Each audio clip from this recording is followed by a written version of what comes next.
So just starting on like what social media is, just I think everybody probably knows what it is. It started to be a community-based input. It was a really great idea. It is a great idea. Socially, we get really connected globally. It's a really amazing tool that we have.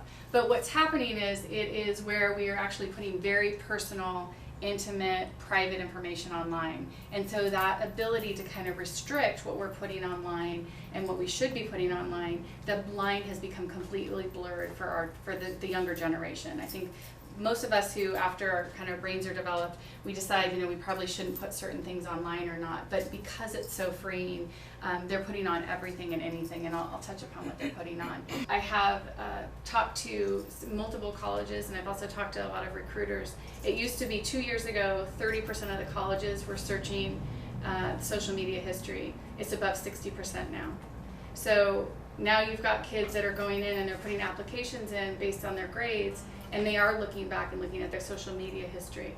And so if you have something like this on there, it goes to just one little scintilla of information that they can take to say that we don't think that that's a good fit for scholarship or whatever those things are.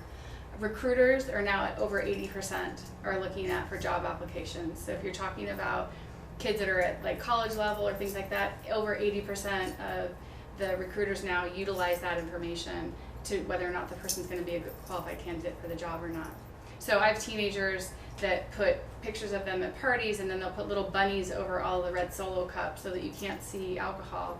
But they're not fooling anybody. They're not really thinking. The statistics are that in every home today, there's about 5 different personal devices that are connected to the internet, and only one typically has any sort of monitoring software on it.